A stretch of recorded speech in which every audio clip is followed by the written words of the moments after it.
एक वक्त था जब ईरान और इसराइल बहुत अच्छे दोस्त हुआ करते थे। इन दोनों कंट्रीज ने मिलकर एक एडवांस्ड मिसाइल प्रोजेक्ट के ऊपर भी काम किया, जिस प्रोजेक्ट का नाम था प्रोजेक्ट फ्लावर। आज की डेट में ईरान और इसराइल एक दूसरे के बहुत बड़े दुश्मन हैं और एक फुल स्केल वॉर का खतरा मिडिल ईस्ट के ऊपर मंडला रहा है। Fears of an all-out war looms with Israel-Iran conflict entering a dangerous phase. Palestine और लिबनान के ऊपर इसराइली जारहियत की वजह से ईरान ने इसराइल के ऊपर 2 बार सैकड़ों की तादाद में मिसाइल फायर किए हैं।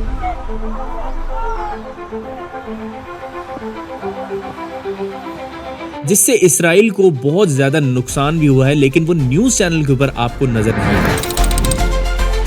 और इसी वजह से रिसेंटली इसराइल ने ईरान के ऊपर भी अटैक किया है और इसराइल के मुताबिक उसने ईरान की मिलिट्री साइट्स के ऊपर टारगेट किया है। ईरान के मुताबिक तो इतना ज्यादा नुकसान नहीं हुआ, सिर्फ 4 लोगों की शहादत हुई है, लेकिन इंटरनेशनल मीडिया ये कहता है कि ईरान को बहुत ज्यादा नुकसान झेलना पड़ा है। सबसे पहले तो हमारी ये दुआ है कि ये जो वॉर है ये इंक्रीज ना हो, क्योंकि वॉर को स्टार्ट करना तो बहुत आसान है लेकिन इसको खत्म करना बहुत ही ज्यादा मुश्किल है। आज की इस वीडियो में हम देखेंगे कि ईरान इतना ज्यादा पावरफुल कैसे हुआ। इस चीज को बेहतर तरीके से समझने के लिए हमें ईरान के पास्ट में जाना होगा। 1925 से लेकर 1979 तक का जो ईरान था वो आज के ईरान से कंप्लीटली डिफरेंट था। ये इमेजेस जो आप अपनी स्क्रीन पे देख रहे हैं ये किसी यूरोपियन कंट्री की नहीं है, ये ईरान की है। इस दौर में ईरान के अंदर पल्लवी डायनेसिटी हुआ करती थी, जिसकी बुनियाद रजा शाह पल्लवी ने रखी थी और इस शाह को यूएस का पपेट भी कहा जाता था और ये समझा जाता था कि ईरान में जो भी चीज होती है वो यूएस के कहने पर होती है। और यही वो टाइम था जब ईरान और इसराइल के ताल्लुकात बहुत अच्छे थे। जब इसराइल पैलेस्टीन के ऊपर कब्जा करके खुद को एक इंडिपेंडेंट स्टेट डिक्लेयर करता है तो Iran was one of the first Muslim Nations जो इसराइल को एक्सेप्ट करता है। इवन यही नहीं बल्कि 1947 में ईरान ने इसराइल और पैलेस्टीन के 2 स्टेट सॉल्यूशन की फेवर में यूएन के अंदर वोट भी किया। इसके अलावा ईरान इसराइल को बहुत लंबे अरसे तक ऑयल भी एक्सपोर्ट किया करता था और 1970s में ईरान ने इसराइल के साथ मिलकर एक एडवांस्ड मिसाइल सिस्टम प्रोजेक्ट के ऊपर काम किया, जिस प्रोजेक्ट का नाम था प्रोजेक्ट फ्लावर। फिर ऐसा क्या हुआ कि ईरान और इसराइल के दरमियान दुश्मनी स्टार्ट हो गई। ये दुश्मनी तब स्टार्ट होती है जब 1979 में आयतुल्लाह ख़ुमैनी ईरानियन रेवोल्यूशन लेके आते हैं और आयतुल्लाह ख़ुमैनी के पावर में आने के साथ ही वो डिक्लेयर करते हैं कि यूएस सबसे बड़ा शैतान है और छोटा शैतान है वो इसराइल है। और उसके बाद ही ईरान ने वो जो 2 स्टेट सॉल्यूशन था जो पहले उसको एक्सेप्ट किया करता था, लेकिन आयतुल्लाह ख़ुमैनी इसको रिजेक्ट कर देते हैं और उनके मुताबिक इसराइल की इस रीजन के अंदर जगह नहीं बनती, ये सारा एरिया पैलेस्टीन का है। और उस टाइम से लेके अब तक ईरान पैलेस्टीन की सबसे बड़ी आवाज है। कहीं पर भी जब पैलेस्टीन की बात आती है तो फौरन ईरान का कोई ना कोई रिस्पांस आपको लाजमी नजर आएगा। तो यूएस और इसराइल की दुश्मनी के बावजूद भी ईरान किस तरीके से एक पावरफुल कंट्री बना। ईरान को पावरफुल बनाने में बहुत सारी चीजों का हाथ है, लेकिन उसमें जो नंबर 1 इवेंट है वो है ईरान इराक वॉर।